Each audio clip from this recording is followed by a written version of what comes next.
빨간불이 들어왔을 때 차량들이 얼마만큼 그 정지선을 지키는지를 조사를 했습니다. 여러분들 어떤 결과가 나왔을까요? 거의 우리나라 국민들은 100대가 지나가면 거의 100대가 정지하지 않고 빨간 불 속에서도 그냥 횡단보도를 달리고 갑니다.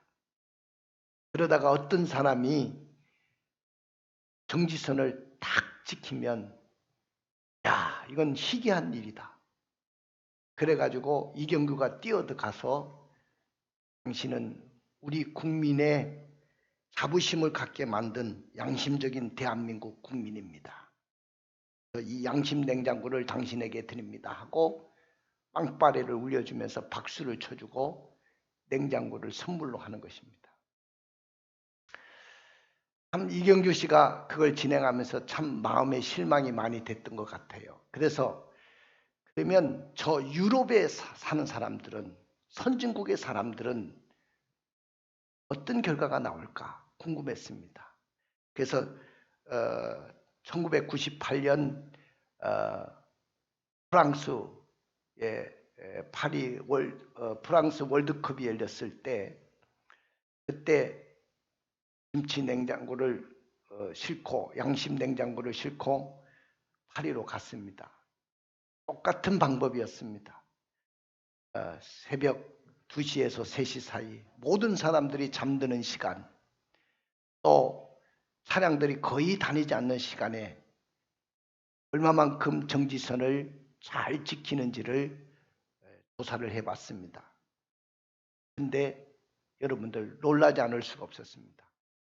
거의 100대가 한 차량도 위반하지 않고 정지선을 딱 지키는 것입니다. 아무도 보지 않고 아무도 의식하지 않고 그런 상황 속에서 그 정지선을 지키는 것을 보면서 이거 웬일이냐, 그런 감동의 물결이 밀려왔습니다. 그런데 여러분들, 그러면 이 차이가 뭘까요? 대한민국과 저 유럽의 차이가 뭡니까 도대체? 선진국과 후진국의 차이입니까? 우리 대한민국도 이제는 선진국의 반열에 당당하게 올라섰습니다. 더 이상 우리는 후진국이 아닙니다. 그러면 교육 수준의 차이입니까? 여러분들, 우리나라는 유럽보다도 훨씬 교육률이 높아서 거의 대학을 다 졸업했습니다. 이제는 학력도 떨어지지 않고 교육률도 떨어지지 않습니다. 그런데 왜 이런 결과가 나오느냐? 많은 사람들이 분석을 하겠지만은 저는 목사이기 때문에 신앙적인 측면에서 이것을 봅니다. 여러분들, 우리나라 한국에 기독교인이 1000만이 넘습니다. 그래서 아마 대형 교회부터 작은 교회까지 많은 사람들이 주일날 예배당에 나가서 예배를 드리는데 굉장한 예배를 드립니다. 아주 요란스러운 예배를 드립니다. 그리고 아주 근엄한 예배를 드립니다. 오케스트라를 동원하고 수많은 성가대에 찬양이 울려 퍼지고 엄청난 예배를 드립니다. 그런데 중요한 것은 예배를 드리고 난 후에 이제 바깥 세상에 나가서 살 때는 비양심적인 삶을 살고 신앙적인 사람의 모습이 전혀 보이지 않고 마음대로 살아간다는 거예요. 거룩하게 살아야 될 하나님의 백성들이 거룩하게 살지 못하고 세상으로부터 욕을 얻어먹고 있습니다. 바로 그 차이라고 저는 봅니다. 여러분들, 유럽 사람들은요, 예배당에 옛날에는 그렇지 않았어요. 옛날에는 전부 다 예배당에 와서 예배 드리고 그랬는데 요새 그 유럽 사람들 돈 많고 그러다 보니까 신앙이 떨어졌어요. 그래서 주일날 예배당에 와서 예배를 드리는 그 참석률이 3%밖에 안 됩니다. 우리처럼 요란하게 예배를 드리지도 않아요. 그냥 조그만 인원들이 모여가지고 예배를 드려요. 큰 예배당에서. 그런데도 그들은 나는 교회는 안 나가지만은 예배당에 나가서 예배를 드리지는 않지만은 나는 기독교인이고 하나님을 믿는 사람이다. 그 생각을 갖고 있습니다. 그럼 처음부터 그 사람들이 기독교인의 삶을 살았냐? 그렇지가 않습니다. 그들의 조상들을 보면 영국의 앵글로 섹슨족, 또 게르만족, 슬라브족, 유럽의 그 많은 민족들이 보면 거의 다 해적 출신, 산적 출신들이 많습니다. 그런 사람들이 예수 믿고 저렇게 유럽을 건설한 거예요. 그리고 기독교인이 됐습니다. 기독교인의 삶의 바탕 속에 그들은 모든 학문을 연구하고 모든 기술을 연구하고 모든 삶을 그렇게 살려고 하는 것입니다. 다시 말하면 예배자의 삶을 그들은 살아가고 있다는 것입니다. 사랑하는 성도 여러분, 우리는 예배당에 와가지고 굉장한 예배를 드리는 것도 중요하지만은 우리가 세상에 나가서 예배자의 삶을 사는 것이 너무나도 중요합니다. 사랑하는 성도 여러분, 나는 여러분들이 세상에 예배자의 삶을 사는 믿음의 성도들이 되기를 주님의 이름으로 축원을 드립니다. 할렐루야. 여러분들, 이스라엘 백성들이 느비딤을 거쳐서 시내 산을 도착한 날은 한 1년 정도 됐을 때입니다. 그리고 그들이 시내 산에서 1년 동안 머물게 됩니다. 그 시내 산에서 1년 동안 머물면서 모세가 시내 산에 올라가서 2가지를 받아옵니다. 하나는 십계명 돌비를 받아오고 또 하나는 성막 설계도를 받아왔습니다. 그래서 그들은 성막을 완성했죠. 성막을 완성했을 때 하나님의 구름기둥과 불기둥이 성막 위에 떠올랐고 하나님의 영광이 충만했다고 했습니다. 하나님이 그들 가운데 임하셨고 그들 가운데 거하셨고 그들을 인도하셨습니다. 그런데 오늘 하나님이 또한 그 시내산에 머무르는 중에 그들에게 주신 것이 뭐냐 하면은 바로 내이기를 주셨다 그 말입니다. 성경에서 내이기는 상당히 어렵기 때문에 많은 목회자들도 힘들어합니다. 또한 성도들도 내이기서는 거의 읽지를 않습니다. 근데 내이기서는 성경의 가장 중요한 것입니다. 성경 속에 보면 내이기 속에 보면은 우리가 하나님 앞에 어떻게 제사로 나갈 것인가, 그 다음에 우리가 어떻게 하나님의 백성으로서 정결한 삶을 살 것인가, 거룩한 삶을 살 것인가를 이야기하고 있고, 우리가 하나님의 백성으로서 도덕적으로 어떻게 살아갈 것인가, 그리고 명절은 어떻게 지킬 것인가, 그리고 신령과 또 이 안식년은 어떻게 지킬 것인가, 이런 내용들을 기록하고 있습니다.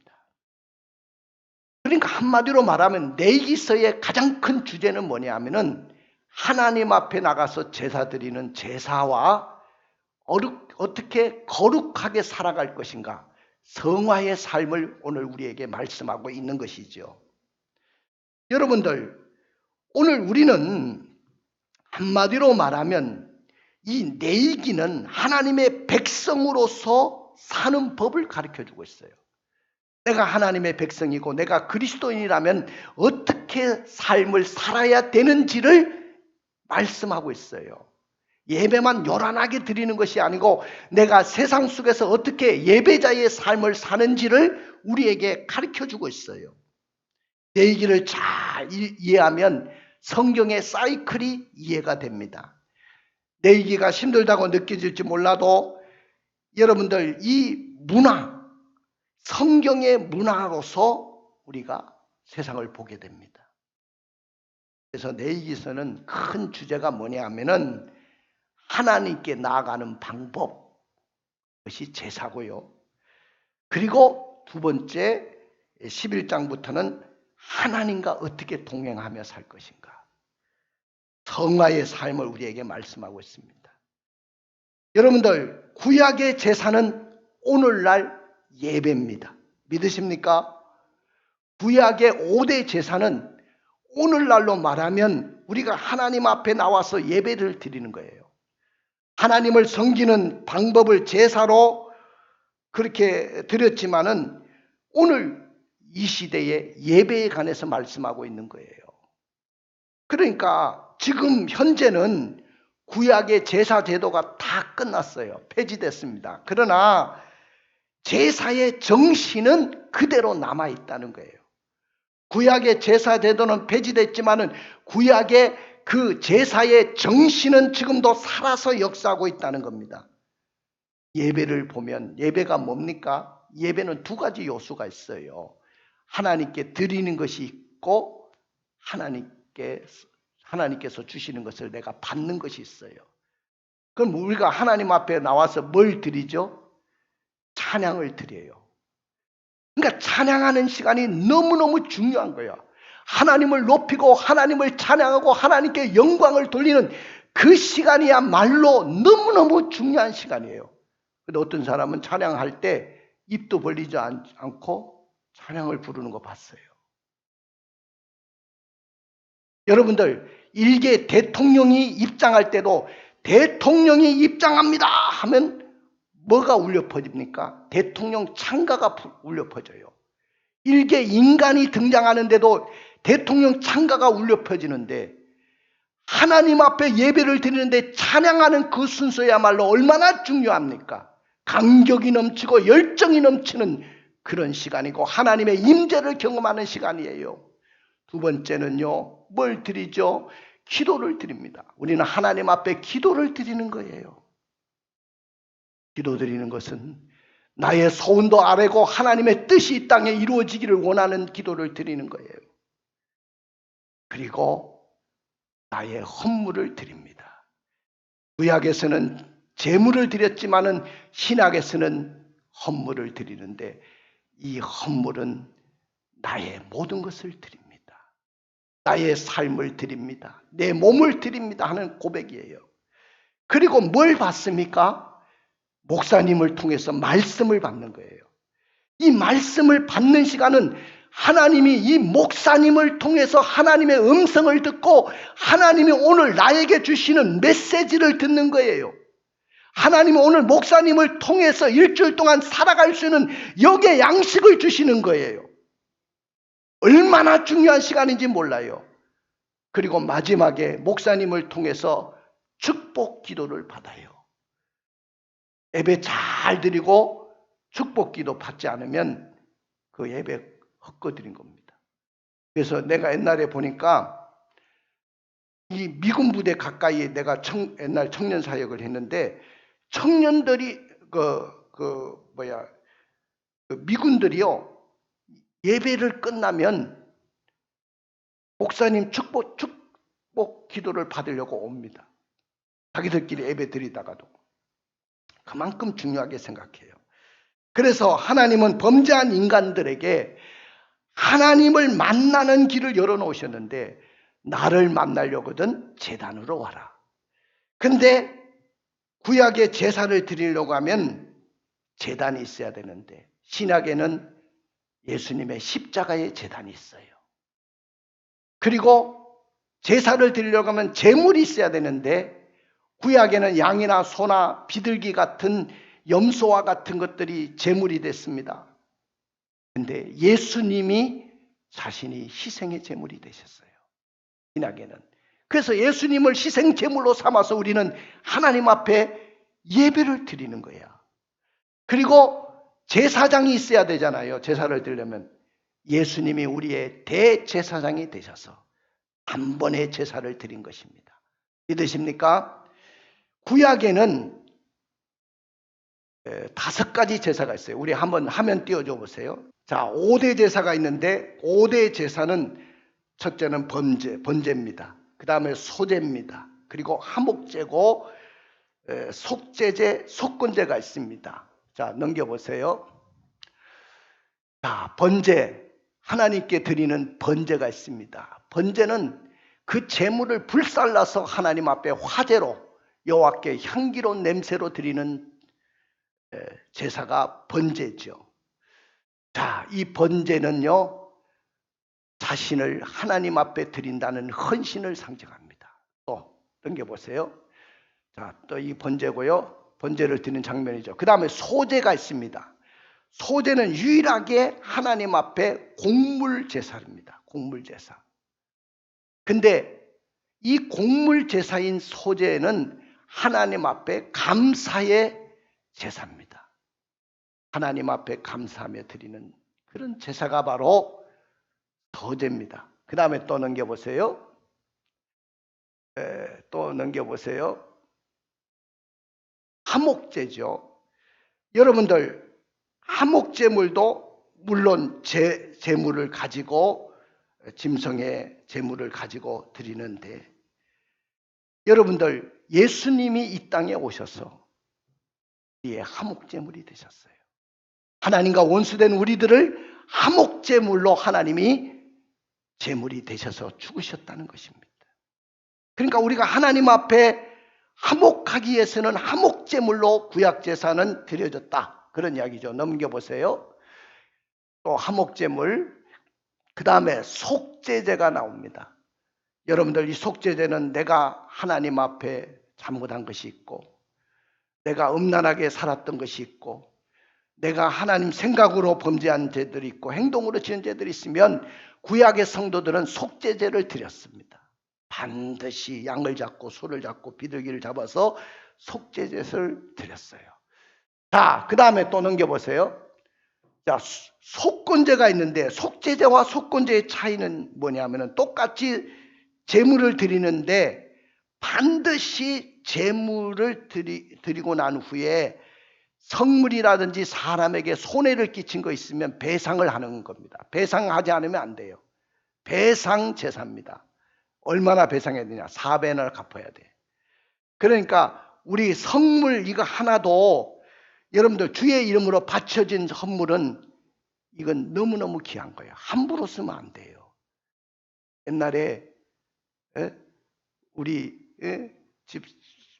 사모님이 뭘 얹어놨다가 이 교회 이 찜통을 막 태운 적이 있어요. 까맣게. 그래서 내가 우리 집사람한테 당신은 하나님의 성물을 망가뜨렸으니까 그대로 배상해라. 구약적으로 사놔라. 그래서 그대로 깨끗한 거 사놨어요. 여러분들. 그리고 우리가 사람 앞에 손해를 끼쳤으면 삭개오가 내가 너 것을 포색한 일 있으면 4배나 갚겠습니다 했잖아요. 거기서 나온 거예요. 반드시 제사를 드리고 이렇게 배상을 해야 된다. 닫아주세요. 사랑하는 성도 여러분, 이렇게 구약에는 5대 제사를 통해서 하나님을 만났는데 오늘 신약에서는 예수 그리스도를 만나면 모든 제사가 끝나는 줄로 믿습니다. 할렐루야. 히브리서 10장 14절을 한번 읽어보세요. 그가 거룩하게 된 자들을 한 번의 제사로 영원히 온전하게 하셨느니라. 그렇습니다. 십자가의 제단에서 완전히 5대 제사가 끝나버린 거예요. 이제는 더 이상 이런 제사를 드릴 필요가 없어. 오늘 양 한 마리, 소 한 마리씩 끌고 오신 분 없잖아요. 예수님의 십자가의 그 피를 의지하고 우리는 하나님 앞에 이 제사를 드리는 거예요. 그리스도 앞에 하는 모든 일은 우리가 중요한 것은 제사행위라는 것입니다. 자, 여러분들 우리가 주님으로부터 받은 직분을 뭐라고 하냐면 성직이라고 합니다. 성직. 자, 목사님을 성직자라고 부릅니다. 세상에서. 그럼 목사님 당연히 성직자고 여러분들이 생각할 때 목사님은 거룩하게 살아야 돼. 목사님은 절대로 죄짓고 살면 안 돼. 도덕적으로 완벽하게 살아야 돼. 그러면서 자, 우리 김영호 집사님이 안수 집사님이에요. 김영호 집사님이 안수 집사가 될 때 안수 기도 받고 직분 받았어요. 그럼 김용호 집사님 받은 직분은 성직이 아닙니까? 우리 이윤환 집사님이 받은 집사 직분은 성직이 아닙니까? 우리는 다 성직을 받은 성직자예요. 그럼 성직자답게 살아야 되는데 우리가 세상에서 성직자답게 살지를 못해요. 우리가 직장생활 속에서 사회생활 속에서 성직자답게 예배의 삶을 우리는 살아야 될 줄로 믿습니다. 나는 여러분들이 예배자의 삶을 살기를 주님의 이름으로 축원을 드립니다. 할렐루야.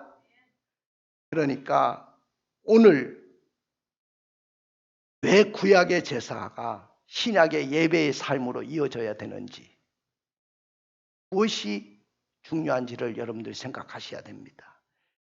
그러면 진정한 예배는 어떤 것이라고 여러분들 생각하십니까? 예배당에서 드려지는 예배보다 예배자의 삶으로 산다는 것이 너무나도 중요한 이유가 무엇이라고 생각하십니까? 오늘 문제의 원인은 따라해 봅시다. 예배자의 삶을 살자. 무슨 삶을 살자고요? 예배자의 삶을 살자는 거예요. 그러나 우리는 예배자의 삶을 살지 않아요, 세상에서. 예배당에서 예배를 드릴 때는 요란스럽게 예배를 드리고 아주 어떤 교회는 근근한 것처럼 박수도 안 치고 근엄하게 예배를 드리는데 세상에서는 그렇게 살지를 않아요. 예배자의 삶을 살지 않습니다. 왜 예배자의 삶을 살지 못합니까? 아까 5대 제사를 바라보면서 우리가 희생 제물로 헌신의 삶을 살지 않기 때문에 그렇습니다. 내가 희생 제물이 돼서 내가 이제부터 헌신의 삶을 산다는 것이 번제입니다. 여러분들 한번 읽어주세요. 2절부터 3절을 읽어주세요. 이스라엘 자손에게 말하여 이르라. 너희 중에 누구든지 여호와께 예물을 드리려거든 가축 중에서 소나 양으로 예물을 드리지니라. 그 예물이 소의 번제이면 흠없는 수컷으로 회막문에서 여호와 앞에 기쁘게 받으시도록 드릴지니라. 예, 우리가 구약에 드리는 제물을 소나 양이나 비둘기, 염소 같은 것을 드리는데 이걸 희생 제물이라고 합니다. 근데 이 희자를 제가 한문으로 딱 보니까 참 기막혀요. 거기 보면은 소우변에다가 양양자를 쓰고 그 밑에는 빼어날 숫자를 쓰고 찌를 창자를 씁니다. 이것이 희자예요. 희자. 희생할 때. 풀이를 한다면 소나 양 중에서 아주 우수한 것을 골라서 칼로 찔러서 죽여서 하나님께 바친다. 이것이 희자야. 야, 한문도요 다 의미가 있어. 응? 여러분들 정말로 우리가 하나님 앞에 제물로 드려져야 돼요. 우리가 진짜 헌신의 삶을 살아야 돼요. 구약의 제물이 될 때 보니까 번제물에 안수하고 여호와 앞에서 수송아지를 딱 잡아요. 수송아지를 잡고 아론 제사장은 그 피를 가져다가 회막문 단 앞 사면에 막 뿌립니다. 그리고 희생 제물의 가죽을 다 벗깁니다. 벗기고 각을 떠요. 각을 떤다 하니까 여러분들 이해가 잘 안 되는데 우리 주부들이 생선을 굽기 전에 생선에 칼질을 하죠. 그걸 각을 뜬다는 말이에요. 먹기 좋게 잘 익도록 각을 떠요. 그리고 불 위에 올려놓고 나무에 버려놓고 태웁니다. 내장과 정강이는 물로 씻고요. 전부를 잘라서 드린 것이 번제입니다. 오늘 사랑하는 성도 여러분, 우리는 희생 제물로 나를 주님 앞에 드려야 돼요. 오늘부터 내가 주님 앞에 드려지는 그 순간부터 여러분들은 나는 희생의 제물이 됐기 때문에 주님의 것입니다. 이런 헌신적인 삶을 살지 못한다면 진정한 예배를 드린 것이 아니죠. 그 다음에 두 번째는 하나님의 은혜에 감사의 삶을 살지 않기 때문에 그렇습니다. 레위기서 2장 1절 2절을 읽어주세요. 누구든지 소재의 예물을 여호와께 드리려거든 고운 가루로 예물을 삼아 그 위에 기름을 붓고 또 그 위에 유황을 놓아 아론의 자손 제 제사장들에게로 가져갈 것이요 제사장은 그 고운 가루 한 움큼과 기름과 그 모든 유향을 가져다가 기념물로 제단 위에서 불살릴지니 이는 화제라 여호와께 향기로운 냄새니라. 예, 피 없는 유일한 제사가 소제라고 했죠. 근데 이 제사의 의미는 감사입니다. 감사제예요. 여러분들, 우리가 예배를 드리고 난 후에 예배 드리고 세상에 나가서 불평 원망하면 예배자의 삶을 사는 것이 아니에요. 진짜 예배 드린 사람들은 어떤 환경을 만나고 어떤 어려움을 만나고 어떤 문제를 만나고 어떤 고난이 와도 우리는 하나님 앞에 합력하여 선을 이루어 주실 것을 믿고 감사하는 삶을 살고 감사하는 마음으로 살아가야 될 줄로 믿습니다. 우리가 오늘 드려지는 예배가 이렇게 감사가 넘쳐야 됩니다. 다음에 예배자의 삶을 살지 못하는 이유는 화목의 삶을 살지 못하기 때문에 그래요. 자, 우리 레위기서 3장 1절을 읽어주세요. 사람이 만일 화목제의 제물을 예물로 드리되 소로 드리려면 수컷이나 암컷이나 흠없는 것으로 여호와 앞에 드릴지니. 예, 구약에도 보면은 하나님과 화목하기 위해서 화목제물을 드렸어요. 신약의 화목제물은 예수님이 화목제물이 되셨어요. 사랑하는 성도 여러분, 우리가 화목제사를 드리면서 오늘날 예배를 드리고 난 후에 우리가 세상에 나가서 싸움닭처럼 살면 안 돼요. 분쟁이 있는 곳에, 다툼이 있는 곳에 평화를 안겨주시는 사람, 화목의 사람, 화평의 사람이 돼야 돼요. 사업을 할 때도 제발 싸우지 말고 다투지 마세요. 좀 손해보더라도, 우리 예수 믿는 사람들이 좀 손해보더라도 그들에게 후하게 사세요. 너무 깍쟁이 같이 살지 마세요. 그것은 예배자의 삶이 아닙니다, 여러분들. 오늘날 기독교인들을 세상 사람들이 뭐라고 하냐면은 개독교인이다. 그래, 개독교인. 그런 말 들어보셨어요? 개독교인. 여러분들, 왜 우리가 개독교인입니까? 그리스도를 믿는 믿음의 사람들이 왜 개독교인이라는 말을 듣습니까? 우리는 화목제물이 돼야 돼요. 그것이 바로 예배자의 삶인 줄로 믿습니다. 그리고 네 번째는요, 우리가 예배자의 삶을 살지 못하는 것은 우리의 모든 죄를 회개하고 깨끗한 삶을 살지 않기 때문에 그래요. 자, 우리 성경 한번 읽어보세요. 레위기서 4장 13절부터 14절을 읽어주세요. 만일 이스라엘 온 회중이 여호와의 계명 중 하나라도 부지 중에 범하여 허물이 있으나 스스로 깨닫지 못하다가 그 범한 죄를 깨달으면 회중은 수송아지를 속죄물로 드릴지니 그것을 회막 앞으로 끌어다가. 예, 오늘 하나님 앞에 제사를 드리는 것은 내 죄를 회개하고 나를 깨끗하기 위해서입니다. 내가 하나님 앞에 예배를 드리고 난 후에 정말로 철두철미하게 회개의 삶을 살아야 돼요. 오늘날 성도에게는 회개가 없어요. 예수님의 십자가 앞에 와서 진정한 회개가 없고 후회함이 없어요. 여러분들이 성공하고 여러분들이 승리의 길은 하나님 앞에 주여 잘못했습니다. 내가 정말로 잘못했습니다. 용서해 주십시오. 그리고 내 죄를 깨끗하게 또 거룩하게 살아야 그것이 바로 진정한 그리스도인인 줄로 믿습니다. 할렐루야. 그 다음에 다섯 번째는 하나님과 다른 사람에게 손해를 끼치지 말라고 했어요. 아까 하나님의 성물과 다른 사람에게 손해를 끼치지 마라. 그게 속건제잖아요. 자, 속건제는요, 하나님과의 관계뿐만 아니고 사람의 관계에서 배상을 반드시 해야 되는 제사예요. 자, 우리 한번 레위기서 5장 15절, 레위기서 5장 15절을 읽어주세요. 누구든지 여호와의 성물에 대하여 부지 중에 범죄하였으면 여호와께 속건제를 드리되 내가 지정한 가치를 따라 성소의 세겔로 몇 세겔 은혜 상당한 흠없는 순양을 양떼 중에서 끌어다가 속건제로 드려서. 할렐루야. 삭개오가 또 어떻게 고백했는지를 볼까요? 누가복음 19장 8절, 누가복음 19장 8절을 읽어주세요. 삭개오가 서서 주께 여짜오되 주여 보시옵소서 내 소유의 절반을 가난한 자들에게 주겠사오며 만일 누구의 것을 속여 빼앗은 일이 있으면 내 갑절이나 갚겠나이다. 예, 우리가 하나님 앞에나 다른 사람 앞에 손해를 끼친 것이 있으면 배상해야 돼요. 이거 구약입니다. 구약의 제3였습니다. 근데 우리는 세상에서 너무 깍쟁이 같이 살아요. 나는 손해를 안 보려고 합니다.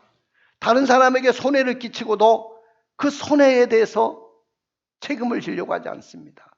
이런 책임지지 못하는 그리스도인을 보면서 세상 사람들이 뭐라고 할까요? 진정한 예배자의 삶은 바로 이 5가지 제사 속에 다 들어있는데 그 삶을 살지 않기 때문에 그렇습니다. 우리가 예배를 드릴 때 동일한 의식과 원리로 드립니다. 헌신과 감사와 화목함, 또 죄에 대한 회개와 거룩한 백성으로 살아야 되겠다는 이 거룩한 결단이 오늘 이 자리에 있어야 진정한 예배인 줄로 믿습니다. 믿으십니까? 교회에서만 예배만 요란하게 드리고 큰 교회 보면 이 전광판부터 달라. 세상에 어떤 그런 교육기관에도 그렇게 좋은 전광판을 갖고 있는 데가 없어요. 다 LED 전광판 있죠. TV보다 더 세밀하게 나옵니다. 그런 화려한 화면 앞에 또 찬양단, 성가대, 오케스트라 그렇게 화려하게 예배를 드리면서도 왜 세상에서 기독교 소리를 듣고 세상에서 욕을 얻으면서 삽니까? 내가 진정한 예배자의 삶을 살지 않기 때문에 그렇지 않습니까? 많은 사람들이 기독교인을 비하기를 개독교인이라고 불러요. 예수를 믿는 우리가 예배당에 나와서 거룩한 예배를 드리는 것을 그들은 지켜보고 있어요. 우리의 예배와 예배자로서의 삶이 일치하지 못할 때 우리를 가차없이 비웃고 있다 그 말이죠. 하나님, 저는 이율배반적으로 살았습니다. 예배당에서 예배를 드리지만 세상에 나가면 정말로 세상 사람들과 똑같이 살았습니다. 더 이상 빛과 소금이 아닙니다. 하나님, 어떻게 하면 나의 삶을 바꿀 수 있을까요? 이스라엘 백성들과 성도들은 안타깝게 눈물로 짓지 않습니까?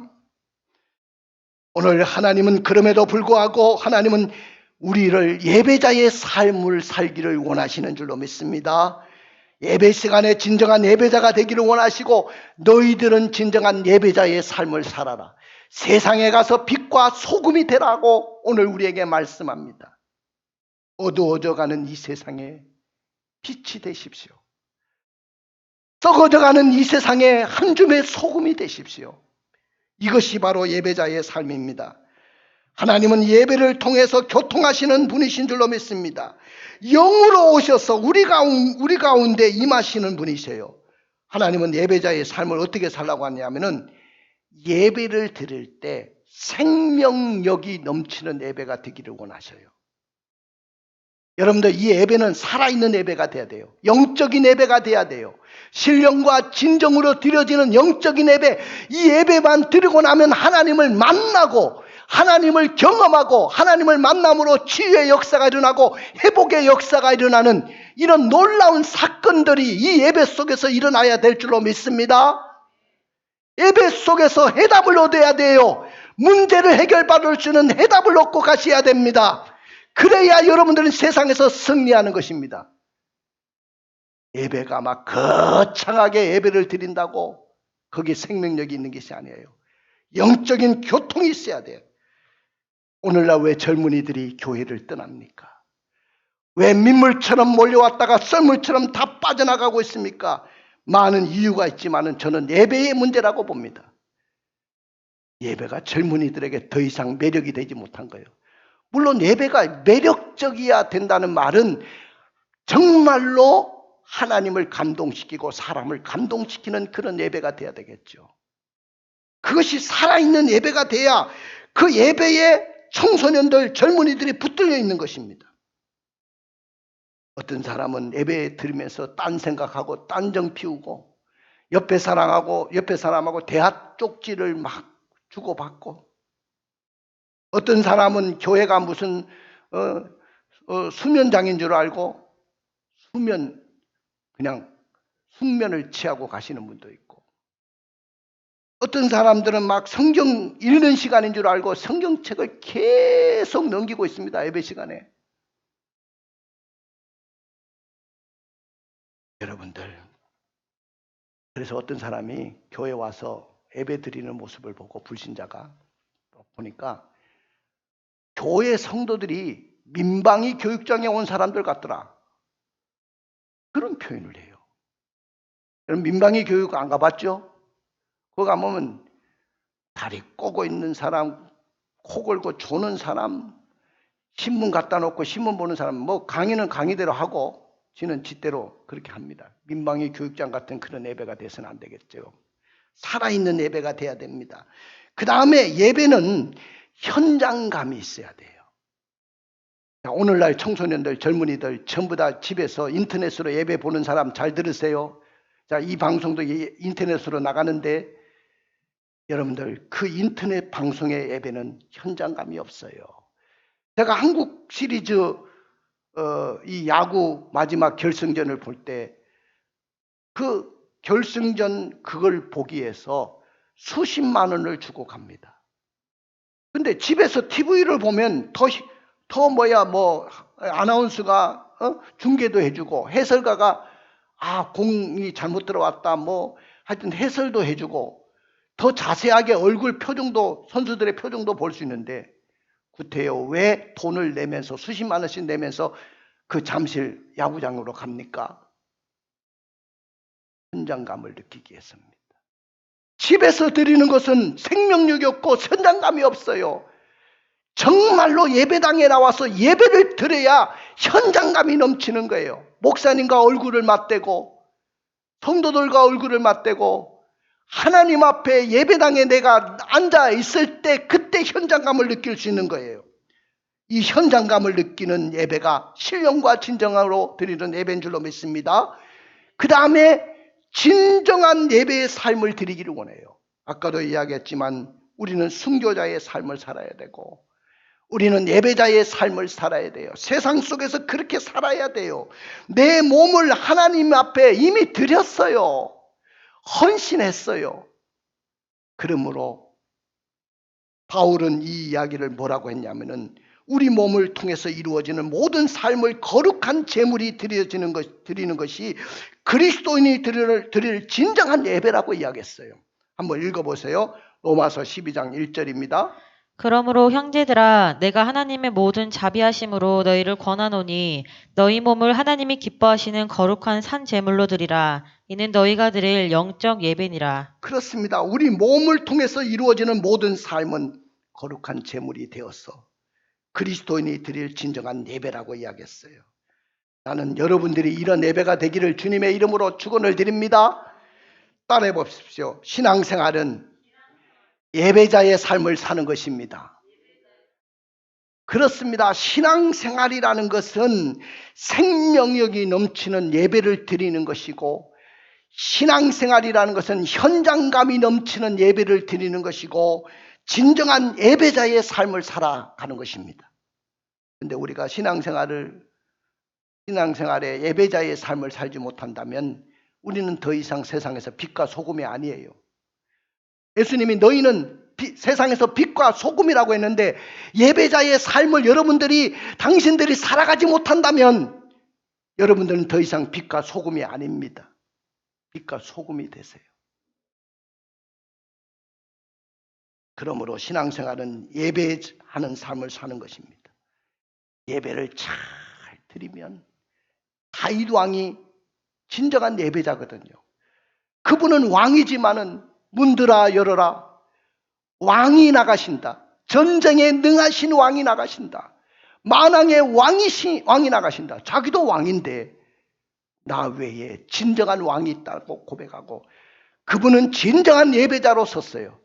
그러니까 가는 데마다 승승장구하고, 가는 데마다 이기게 하시고, 가는 데마다 세상에서 그는 평안한 삶을 살게 됐어요. 이렇게 살기를 원합니까? 예배자의 삶을 살기를 원합니다. 가슴에 손을 얹어보세요. 나는 여러분들이 예배자의 결단의 삶을 살기를 원합니다. 주여, 내가 예배당에서 예배 드리는 것으로 끝나지 않게 하시고 세상에 나가서도 진정한 예배자가 되기를 원합니다. 하나님 앞에 진정한 예배자로 서기를 원합니다. 그런 삶을 살기를 원합니다.